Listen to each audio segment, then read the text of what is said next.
Hello, everyone. Welcome to Customer Signal, where we decode people, systems, and decisions behind world class customer experiences. Today, we are going behind the blueprint and we'll be talking about architecture that has been the basis for seamless customer experiences. My today's guest is David Chavez. He is the true technology pioneer and visionary in the customer experience space. He has spent years working with enterprises, shaping their customer experience architectures, introducing AI to the contact centers, and then building world class architectures that map data, people, and intent in real time. Welcome, David.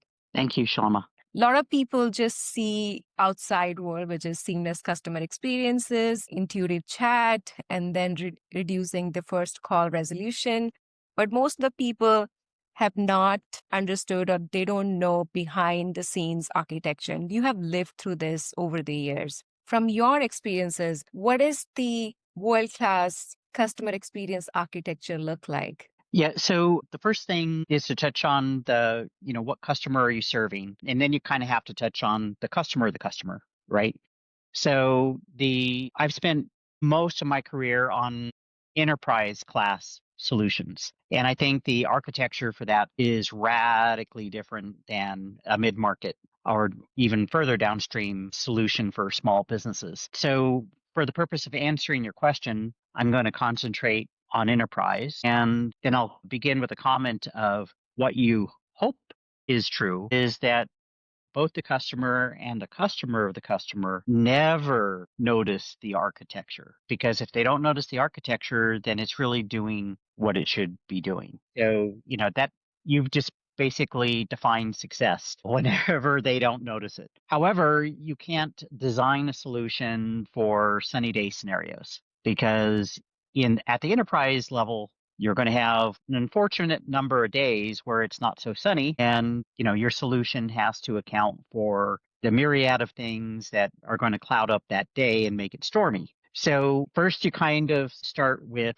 what you have to use your imagination on what kind of storms you're going to run into. And then you have to try to account for what kind of experience you want the customer to have during whatever stormy weather you're trying to architect for. And then however you're going to create an architecture for that, it has to fit within the constraints of what the customer, the enterprise that you're serving can afford or service or cope with as you're doing that. So it's a series of trade-offs that you have to cope with when you're putting that architecture together. And architecture for enterprise customers is really not for the faint of heart. Even when you think you've covered every possibility in terms of what could go wrong with it, I guarantee you operate it for a long enough period of time, you'll experience a different condition that you didn't imagine. And then you hope that you've built enough resiliency and flexibility into the solution that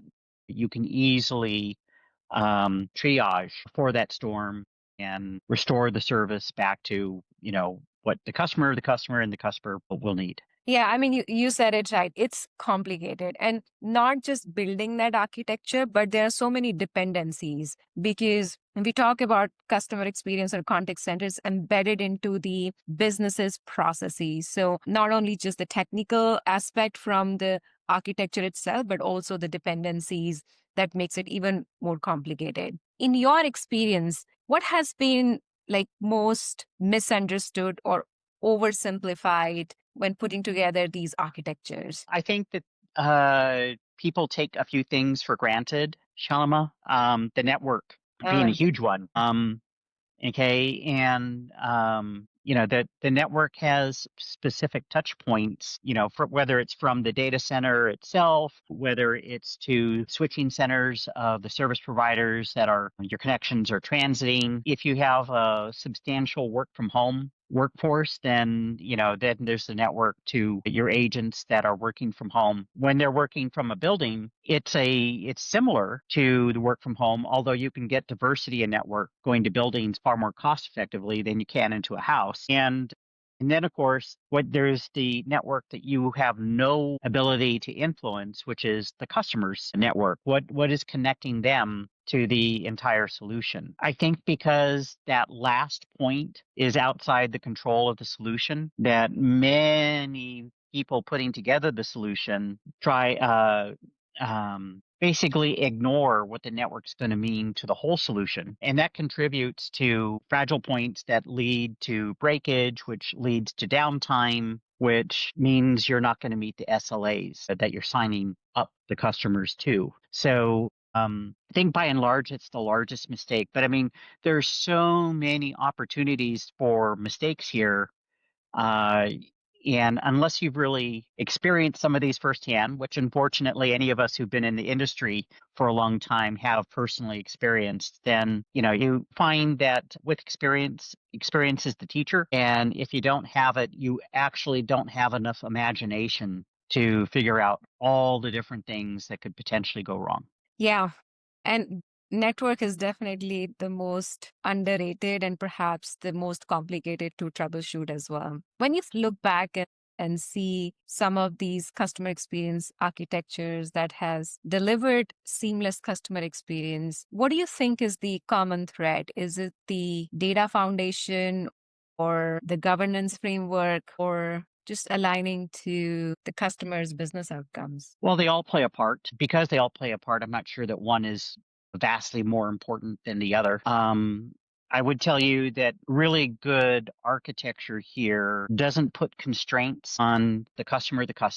So let's say you're aiming for a computer-based experience or a smartphone-based experience or, a tablet-based experience. You can't make assumptions on, is it Apple or is it Android? Is it Windows or is it Mac? Are they using Chrome as a browser or Safari as a browser or Edge as a browser? The more you limit your solution from the customer standpoint, then you're not really building excellence into the customer experience. I think as an engineering team, you don't want that level of flexibility because there's a lot of things that you have to integrate for that, work in one browser environment that is pretty weak in a different browser environment. So the actual end customer experience ends up being hard, no matter what you do here. From a data perspective, I think the key thing here is where the data lives, right? And it's another thing that differentiates the complexity of solution at the enterprise level than what it does at the mid-market or small level. That data, does it live in your country, right? If it doesn't live in your country, are you respecting the data sovereignty regulations that might happen as a part of this customer experience?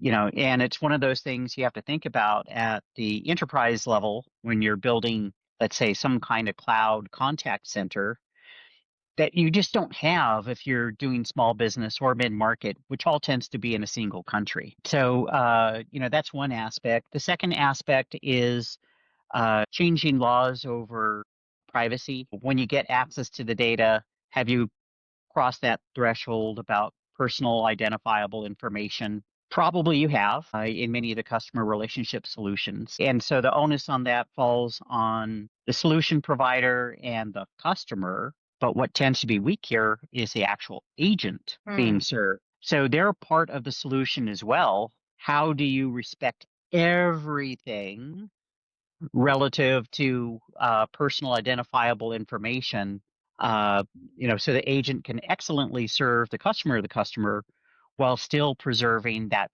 the customer's privacy. I think that's a tension in the overall solution that is, again, underrated as to how you have to architect for it in the end-to-end solution.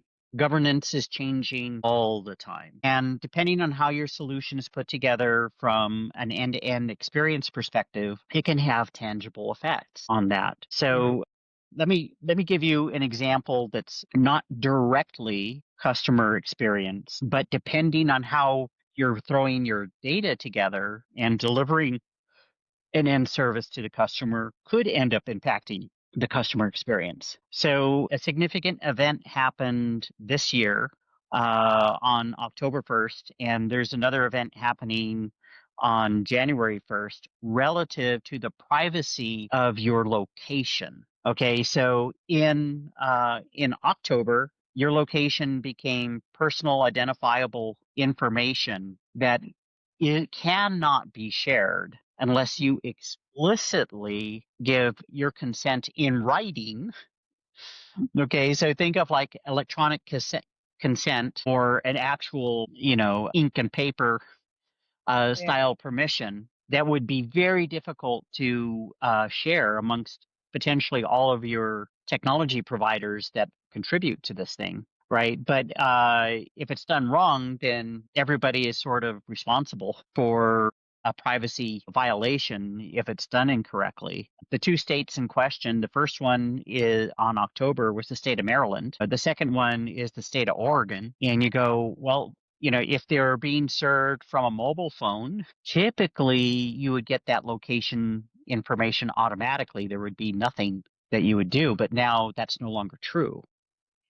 Okay. How is that going to affect your routing for the call? If you're a large enterprise and you want to route to be as local as possible, how do you do that? You can't do that from the cell phone number, right? Because the number has no affinity to geography anymore, hasn't for many years. Okay, so you would tend to lean into a location-based service that somebody would have previously opted into. Great, except if they're in one of these two states, it no longer applies and you don't see it. So the customer experience then gets compromised as a part of that, and there is no quick fix. They can't verbally tell you, it's okay, you can see my location. That doesn't meet the letter of the law in order for all the solution providers to be able to play in this ecosystem. So the experience itself becomes broken. You're going to see a lot more of that. And the regulatory framework is likely to be different in the US, state to state to state. Okay. And, you might think that Maryland and Oregon, relative to the entire country, you're not talking about, a very large population set. But what happens when it's California or New York? Okay. Now you're talking about a significant slice of the population being served. How are you going to account for this? You don't know in advance how the regulatory framework is going to change. So the only hope you have is to build in some flexibility into your architecture and attempt to make it permissive in terms of when you don't know something, this is the experience that you should deliver as a part of that, and understand there's probably no way to fix that experience now. You can start a chain of events that would allow it to be accounted for perhaps in the next interaction you have with that customer. But you're going to have to rebuild your expectation of the customer experience basically from the ground up. And how easy or difficult it is to get to be where you want to be depends on the flexibility and adaptability you've built into the solution overall. And that's just the US. Imagine the difference in a large worldwide enterprise where that regulatory framework is fractured 100 ways or more. My God. Very, Yeah. very difficult. Remember days, David, when we just have to design for voice? That's it. We thought that's complicated. Or that we have to account for all the hardware and the software and the application, whatever is needed just for the voice. But now you think about voice, and then we started digital, and then now AI into the picture. Where do we begin? Like, what's the first step? Well, the first thing I'd say is the hardest thing is voice and video. So an integrated video experience is harder than just an integrated voice experience. So you kind of get a ladder of difficulty, and you start there with that integrated voice and video. You then, if you eliminate the video, then the voice can be hard. When you get into digital, then the technology fractures again, potentially. Is it a browser-based environment? If it's a browser-based environment, are you using WebRTC? If you're not using WebRTC, are you using a proprietary chat technology of some sort to be able to interact? What happens when you want to extend that to screen share? What if the interaction is on a third-party platform like WhatsApp? It ends up being a balkanization of what the end user, the customer is ultimately going to use. And the more flexible you make it, yay, you have a larger customer reach. Boo, the harder the job is for the architecture and engineering teams to try to deliver a good experience and depending on how plentiful those platforms are, you may not be able to deliver what I would call a unified experience where, you get a similar experience on Chrome as you do on WhatsApp, as you do in, let's say, a proprietary chat technology that you're offering on your own. So it's hard. So you're saying that first optimize for voice and video because that's essentially is the real time and customer will feel the difference first, and then optimize for the digital experiences because that may not be as real time as voice and video. Is that I'd say it slightly differently. Voice and video integrated is an unforgiving environment. So whenever you start developing problems, they could be network oriented problems. It doesn't have to be network. Sometimes it's just how you're dealing with the voice video packets after the network has done its thing that can introduce issues. That is definitely the hardest problem to account for. Digital, in contrast, tends to be more forgiving. Okay, so, when you run into jitter in that environment, it's less noticeable. If a person is not interacting with voice and video, they may not be giving the end client they're using 100% of their attention. You know that maybe even a majority of them are multitasking. Okay, and so, if you have a few seconds of delay, may not be an issue. In some experiences, if they're waiting for something, that they're expecting a delay in order for a response, you've got minutes of time in order to respond. All of that expected wait time allows for a far better digital experience than you'll ever be able to get in voice and video, as an example. Yeah, yeah.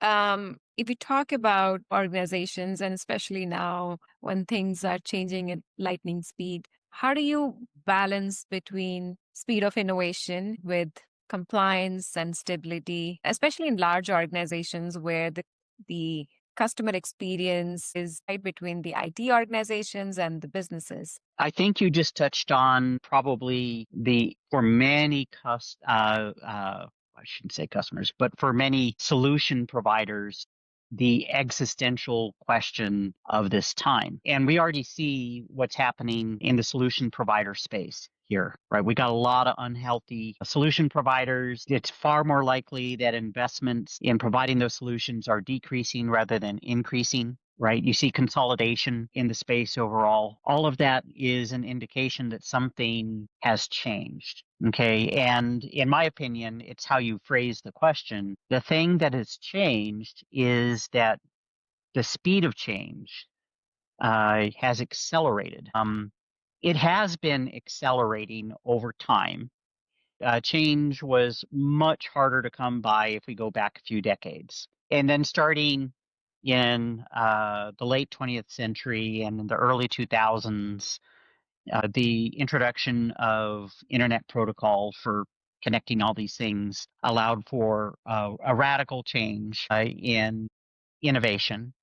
Okay, and the bigger players, by and large, navigated that pretty well, but at pretty large investment expense, right? And then you saw platforming as a disruptor that came in. You didn't have to operate out of very upfront capital investment infrastructure in order to deliver the solution. Platforming allowed you to take that as an operational expense. So, you can actually grow at the speed of customer adoption. And that was a huge transformation in this space. With the introduction of AI technology and a fundamental lack of understanding of what AI can do in the solution, I think is driving. I might be overstating this a little bit, but I think it's driving the industry itself insane. And I say that because they don't know what any given solution is really capable of.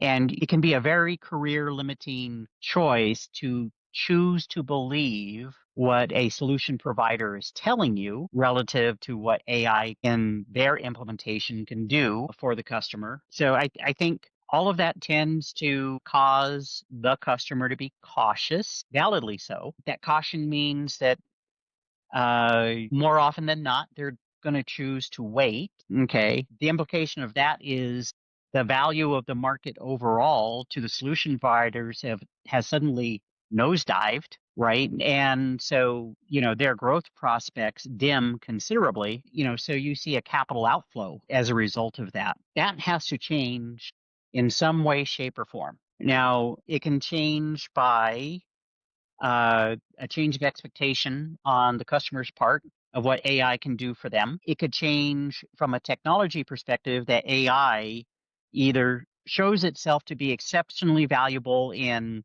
some critical part of the solution, especially related to the customer experience. Okay. Or the opposite is actually equally illuminating. If it shows itself to be such a dangerous technology to use in whatever space somebody chose to use it in, that it's a cautionary tale that cannot be ignored within the industry, that itself is also an illumination. It will steer the customer toward solutions where they're a bit more circumspect about the use of the AI in that part of the solution. They can lean into adaptability and flexibility in other parts of the solution where, wherever it doesn't work well, it's a choice on the customer's part whether they adopt it or not. I think that's the thing that needs to change. How long it takes for it to change, I can't tell you. Wish I could, but I think something like that needs to happen before the market of these solution providers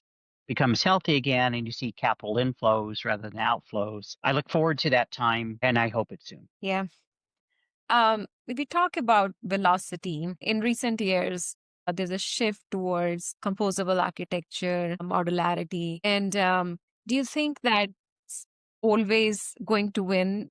That is the composable architecture and modularity always going to win? Well, in general, I believe in the principle that simplicity always wins. So let me start with that statement. Let me caveat it with a but and say that simplicity that doesn't account for all of those potential rainy day, stormy day scenarios that we started off this conversation with doesn't help you at the enterprise level. So there's a certain level of complexity that you're always going to have to live with.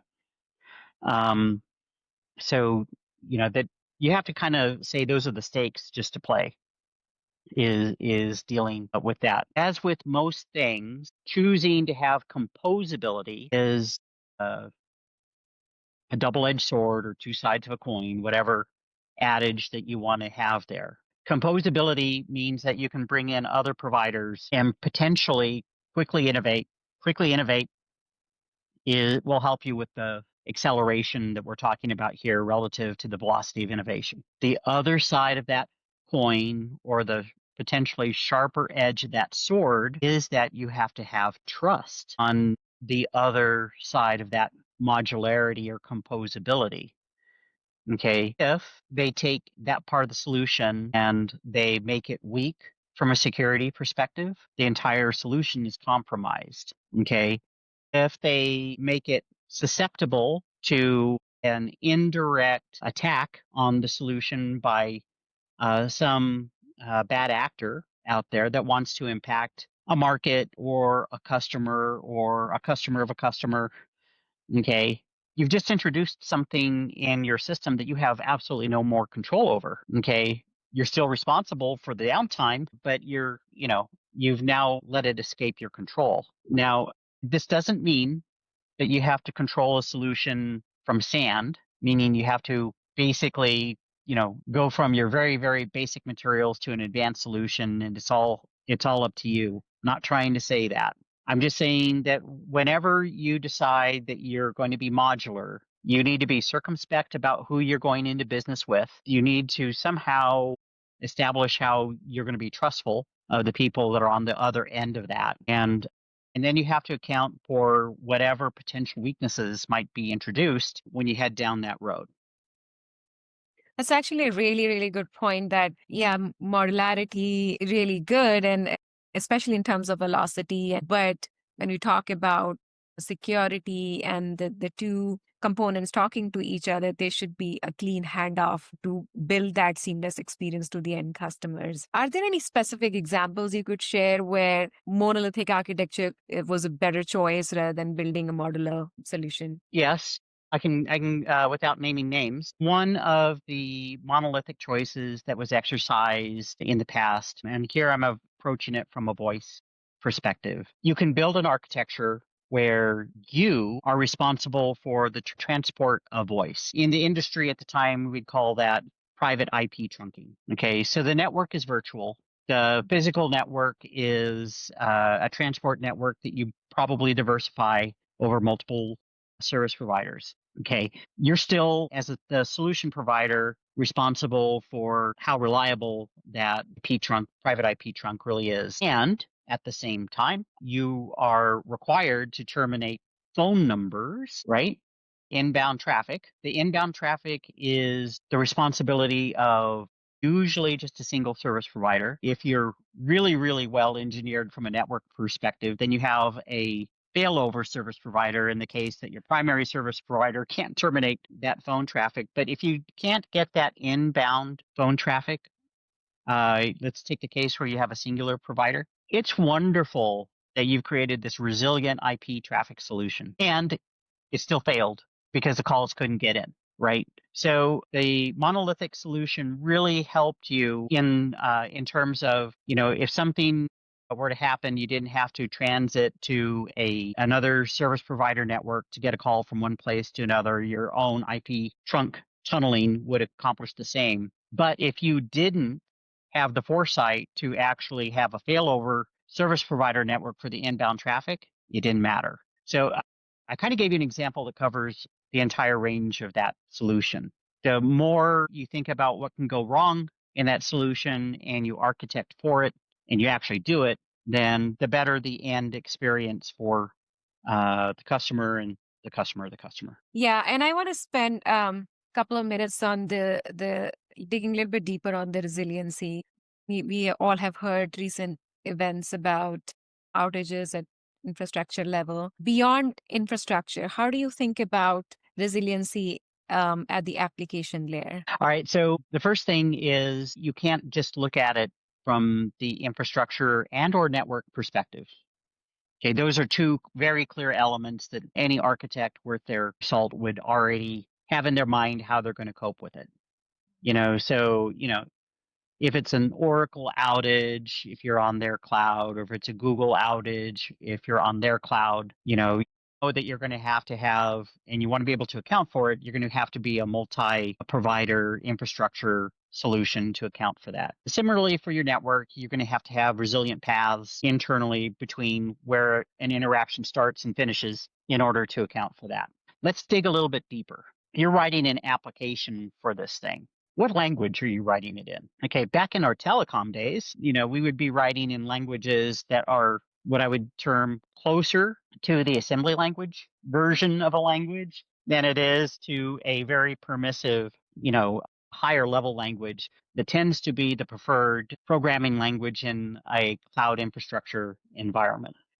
What are you then biting off when you make that more permissive choice? What happens when you import libraries? Those libraries are not perfect, right? So you now own all of the faults that happen at the library level, even if you don't have the visibility into the code itself or the ability to change it when you run into those faults. You run into a problem of a very frequent problem of, hey, when you're dealing with a higher level language, it tries to be very forgiving around how you build your program, but sometimes you can't be forgiving at the data level. It matters whether it's a 32-bit integer or a 64-bit integer. If it's a floating point style number, whether it's a string actually and not really a number, all of those things matter. But in a permissive environment, they may not appear to matter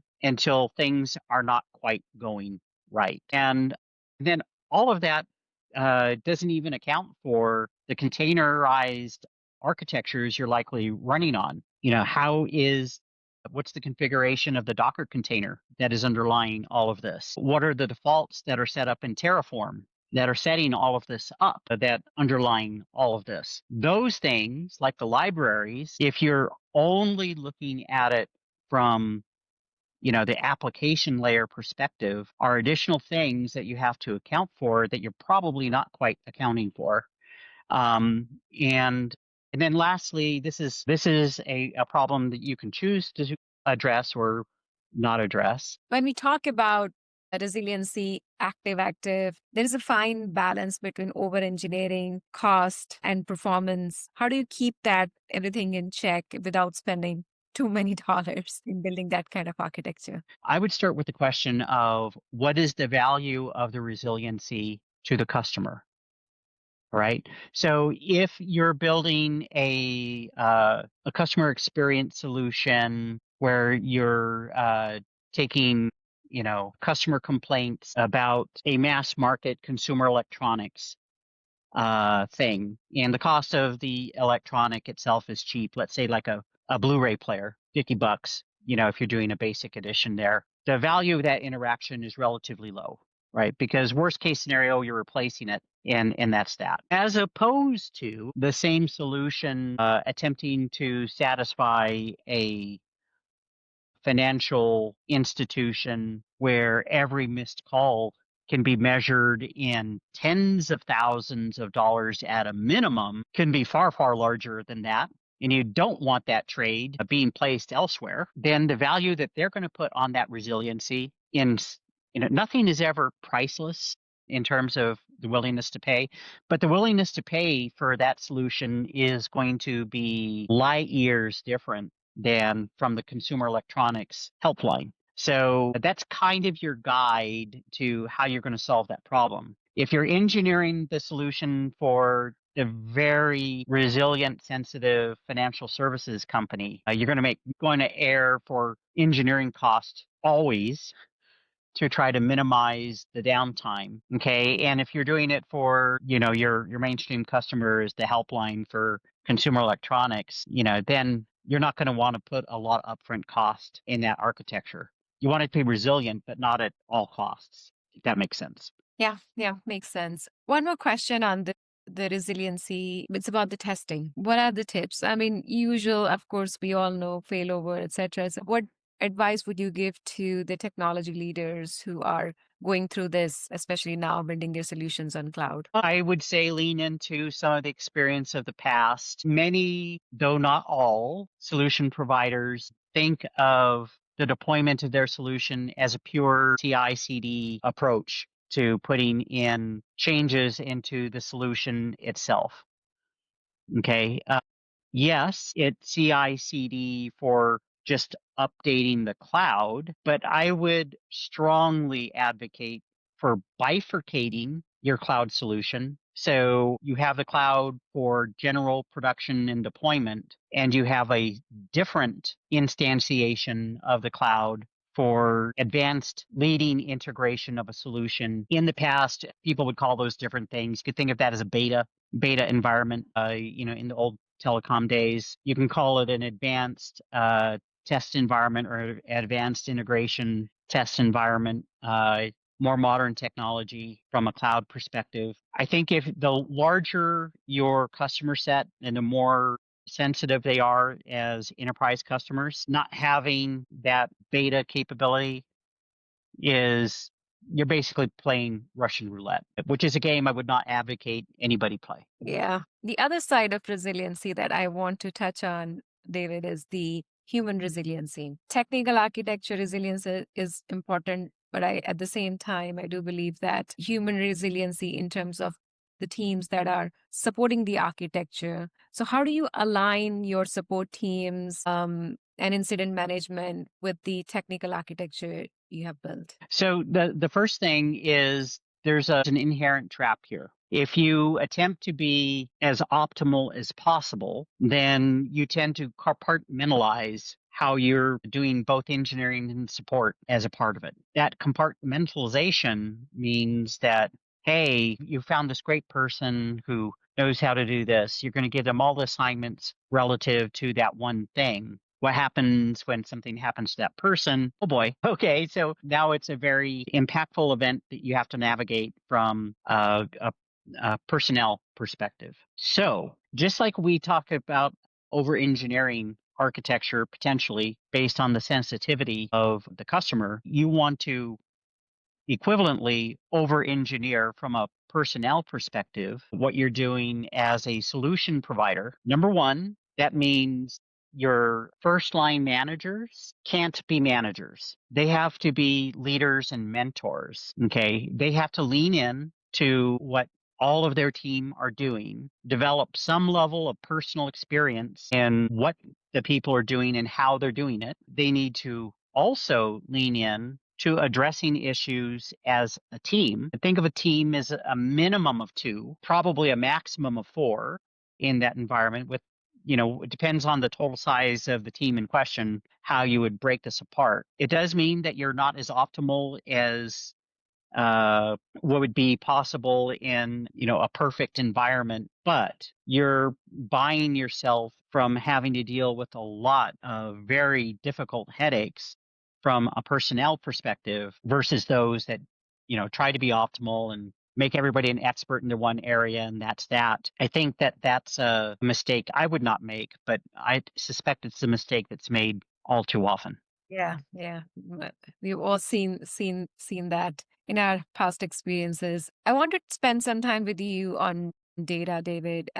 Especially in today's world, we used to talk about the customer 360, integrated customer profile, etc. But we all know that how hard it is, especially in a large enterprise. The data is sitting in silos owned by different teams and organizations. Bringing together all of it is monumentous task. In your experience, what's the hardest part? Is it the plumbing, the governance, or the business alignment? Again, this is a tough one. You always pick on the tough questions. It first is going to start with the governance, especially as data sovereignty is involved. There's no quick answer to your question, relative to rules that this type of data has to stay in country, et cetera. So I'm going to ignore that part of it for the purposes of this podcast. The next thing would be, how do you thread that data together, right? It's nothing that you can do by the seat of your pants. You have to engineer for how the data is going to be threaded. Some of that data is going to be available all the time. Some of that data is going to be available most of the time. Some of that data is going to be available some of the time. Okay, so what is the optimal way of threading that together and making sure you have what you is going to make for the best customer experience, not knowing in advance what parts of the data is going to be available at the time when the interaction actually happens. From a technology experience, I would advocate for the use of graph database technologies. Very flexible, allows for you to thread in that way is once you have your threading approach. The data could be there, the data may not be there. Discovering when the data is not there is instantaneous from a graph database approach. That's the good news. There's a good technology from the data side on how to account for this. Here's the bad news. Not too many developers, engineers, and architects are well versed in graph databases nor their performance. So what happens here is they may think that they've got it and they start navigating a graph based on what is supposed to thread it. Some mistake has happened sometime in the past, right? And the graph is now a perverse graph. Pointers move to pointers, which gets you back in the circle, and you start getting nonsense out of it, potentially something that would cause your system to break at that point in time. So I guess my advice is twofold: lean into graph database technology and lean into an experienced team that deals with graph databases so that you avoid the pitfalls that can sometimes happen, because I have yet to run into a software engineer that is perfect, and I've yet to run into any solution that's fault free. In my experience, as I talk to these customers, some of them, particularly the large ones, they have built the data lakes, but they've not been able to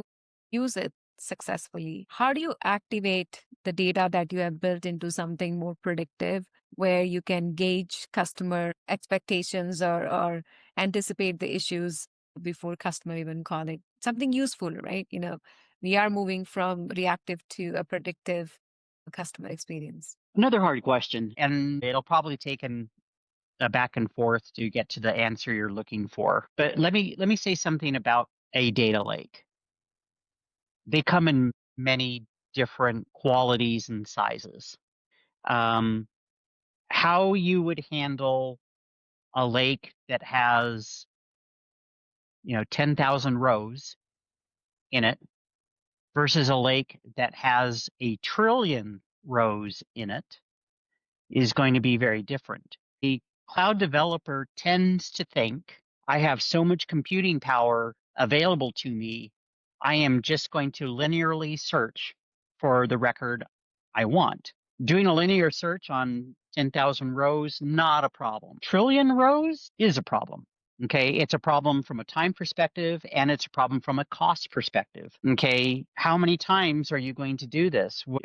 Is this something you have to do with every interaction? Do you have to do it multiple times per interaction? Okay, so if you haven't thought about the engineering of the cost of satisfying the specific interaction, then the odds of you actually delivering a good cost-effective experience for all the parties involved is practically zero. So, it kind of starts with what are the inherent qualities of the data lake in question? What are the things that are going to be keyed off of? Have you indexed for those keys? Do you have some kind of hashing approach where it's only going to take, let's say, 100 reads to get to the element you want when you have a trillion rows? You may not need that indexing for 10,000 rows, but you have to know how much data and how critical it is to get to that data cost effectively from both a time perspective and a compute cost perspective in order to go and do it. Secondly, I think it's a mistake to try to build this table that has astronomical number of rows and a corresponding astronomical number of columns that are in it. And again, it kind of points to you really need to engineer for the data when that's the case. And again, I'll lean into one of my favorite technological solutions for that is graph databases are great for those use cases because things are actually threaded from an element perspective so that you can deterministically get to the data that you want at a very low compute cost. You just have to account for those occurrences where the graph is potentially broken and make sure that A, you can recover when that happens, and B, you can cost effectively scan in advance for diabolical cases for how it's broken and attempt to fix it at that point. So that doesn't explicitly cover your question on predictive technologies. Predictive is probably more of a marketing term than it is a technological term. I would say that most good solutions that claim they're predictive are actually really good caching solutions, meaning that it is deterministic, it's just fast. And so you have it's algorithmically predictive in that sense. Predictive from, let's say, an artificial intelligence sense, proof would be in the pudding, would be my response to that. I've seen it done well a couple times. I'm sure you have too, but it's really hard to prove that a predictive algorithm is really much, much better than a programmatic one. Can you give an example of the predictive? Yeah, again, without naming names, I've worked with a company that actually had excellent predictive technology. And basically, they would implement a solution that would allow for a very good route to an agent based on predicted outcome of that route. Okay. And cost effectively compare that to an algorithmic solution that is focused on, agent idle time or customer wait time or matching of experience based on what the customer has said previously would say that they need this experience in order for it to get resolved quickly. So is it possible to have great predictive? Yes, I've seen it. Can you prove it? That tends to be the hardest thing. And probably the best proof, like I said, is demonstrating it. And I've seen the demonstration that proof also done really well, which is basically operating an A/B switch in the solution where a proportion is satisfied with the algorithm you're saying is better. The other proportion does not include that algorithm. and then you're empirically comparing the results from that, and showing it operationally to the customer, and they get to see it for themselves. I say that's probably the world-class way of doing that solution. The other use cases that I'm seeing pretty regularly and is very popular these days is the churn retention, predicting the customer churn and then taking an action based on the score that how probable that this customer is going to churn. And of course, there's a human agent involved at this time. I don't know how effective that churn retention algorithm is. I can easily believe that. I think the thing that makes that a bit harder is before the customer calls, they may have already decided. So you may not be able to influence their decision at all as a part of that interaction because unbeknownst to you, the decision's already been made. So, you have to model in advance what the proportion of the customers that you can retain based on making them an offer, the customers you can retain just by giving them a white glove treatment, and the customers that you'll never retain because they've already made a choice. They're just communicating their choice now. And also, there is a risk of incorrectly, since this is probabilistic, there is a risk of that you're incorrectly identifying that the customer is going to churn and you're going to make an offer to him, maybe let's say 20% off for certain number of contract years, and you may overuse that. So that's also something to watch for. Yeah. So even if you model it, models drift, right? Your universe of customers changes all the time. You get new customers because they've now come of age.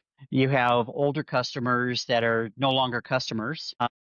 So it's always drifting. The environment in itself has drifted. Can't even tell you what the move towards cancel culture has done relative to churn, right? Some customers will write you off for things that wouldn't even register in the past. Okay. And they're gonna churn no matter what you do. So you don't want to build your solution to include in that universe those customers that you'll never change their mind. You want to build your solution towards that universe where it's still probabilistic. Let me give you it's new, so this is not going to be a secret, right? Because you're going to broadcast this. Let me attempt to be an oracle predicting the future for you. A customer experience solution that has a little more insight outside of just the relationship that that customer has with their customer, but has a little more insight about the customer that they were serving or potentially could lose to churn, what else they're doing relative to their specific space can be helpful. And the two specific hints, without getting into how a solution would look here, it is possible based on your relationship with what is still an existing customer at the moment for you to potentially know what transactions they're engaging with others. It's also possible to potentially know where they've been, depending on what they've been sharing openly, and using that as a predictive measure. Taking those two things into account, you might be able to model better whether this is a customer that has a potential of retention or a customer where they're already gone, they just haven't communicated it to you. I see. Talking about architecture in our past experiences, companies architect something and then they don't change for years and years and years. But that's not the case today. The velocity of the technology change is increased. So how do you build an architecture that actually keep up with the change? I think if I could answer that, I'd be building that solution in some way, shape, or form with someone or for myself. So I don't think that there is an answer to your question that I personally can provide you. I would tell you there are probably principles that you would apply to try to get there. The first is lean in towards the adaptability and modularity. We had that discussion earlier to the solution. Just understand what's on the other side of that modularity. You have to be able to trust it. From an adaptability perspective, you need to know in what ways is the technology likely to advance ahead of time. Is it going to be a better AI model? Is it going to be a more cost-effective AI model? Is the cost of transport going to go down? Is the cost of multicast for real-time transport going to go down? Is the browser technology likely to continue to balkanize, or is it going to coalesce in some way, shape, or form? Is there a device that we haven't anticipated that will be in this environment? That's another hint for you in terms of how technology may change in the next handful of years that has not been well anticipated. So I think all of those things are key towards, trying to attempt to be ready for the future. I think it is a fool's errand to future proof a solution. I don't think it's possible. Before we close, David, a lightning round. Okay. One framework you swear by for CX design. Well, let's see. Well, the first thing is if you're designing for, the smartphone, the tablet, or the web, please don't make it browser dependent. That's the very, very first thing. The second thing is I see so much the desire to have one interface across all three. Okay. A smartphone is designed for a different type of interface. Yes, it could be a touch screen like a tablet, maybe a touch screen like you'd have on a Surface device on your desktop, but you're operating it in a different way. Usually people that are using their smartphone are using thumbs for navigation. The screen you have to render it on is small. The more that it's contextualized on what you show, the better the interface. The tablet and the desktop, you have far more real estate. On the desktop, you're likely not using thumbs, right? Tablet, likewise, you're probably not using thumbs. So, how you're doing the actual user interface across for that, optimize for the actual appliance that's being used. Don't be restrictive on a customer choice of the browser. Don't be restrictive on the customer choice of whether it's an Android or Apple oriented device. I think that's probably the biggest thing. There are others. I don't know if it fits into the framework, but I'm sure you're aware of accessibility requirements in here. What's the potential of the user being colorblind? That's me, by the way. I'm pretty colorblind. So, I did not know that. yeah, so Wow. it can be confusing. Being able to account for that is great. So, lean into your grayscales more than your colors that the colorblind person won't be able to discern between. Is it possible for the browser to adapt for voice usage? Those people that are a bit hard of seeing, or heaven forbid, are actually operating some kind of motor vehicle, and should their hands need to be someplace and their eyes need to be someplace, but their brain is able to multitask if they can use their voice to be able to navigate something. Try to make the end customer interface as friendly and as extensible as possible. I'd say that's the framework to lean into. What's the one mistake you still see leaders make in the CX space? Honestly, believing in magic. Yeah. Okay. Just because a company says something or puts it in a PowerPoint, or one of your thought leaders tells you, oh, that solution, a fourth grader could give you in a couple weeks, or, give me a team of 5 people for a month and I'll give it to you. All of those are hints of somebody thinks it's magical. And in reality, in the enterprise space, there is no substitute for engineering, for deeply studying something and having a well thought out, encompassing solution for something. Anybody can do a science project, okay? And fourth graders do science projects all the time. Some of them look really, really good, okay? Far cry from having a science project to an enterprise grade, enterprise scale deployment of anything. So, I think the biggest mistake I see repeated is the propensity to believe in magic, when, in my experience, that magic doesn't exist. Well said. One innovation you're most excited about for the next decade? I'm going to give you a non-traditional answer. I'm ready for it. I think there's 2 areas of innovation that will be practical within the next 10 years. The first is quantum computing. Okay, so the types of problems that you'll be able to solve with a quantum computer are far more broad in certain classes than you'll ever get with electronic computing approaches. Very excited to see the advances going on there. That technology is advancing far more rapidly than most people are aware.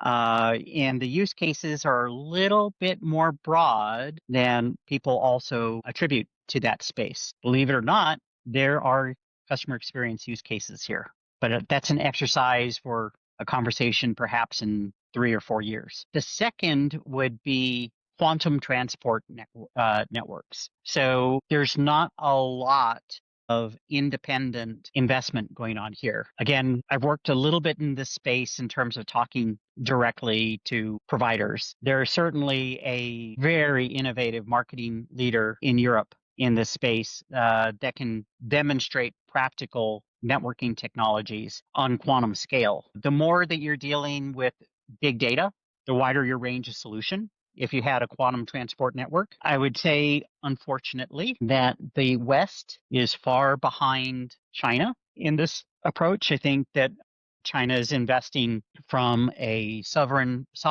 government perspective far, far, far more capital in this direction than Western governments. It also means that, from a capital market perspective, the few players that are thinking about this are underinvested in my opinion, but has the ability to absolutely transform the entire nature of these cloud solutions. Because I think the way that quantum arrives first is in the equivalent of quantum data centers, than it is in a quantum computer operated by big companies or small companies or ever like in the personal space. That's quite a ways off. But the potential to extend solutions with that investment, with that innovation is going to be foundational, in my opinion. Thank you so much, David, for taking us behind the scenes and giving us a peek into how great CX architectures are built. This is definitely an eye-opening conversation for me. Thank you for joining us. Right. Thank you.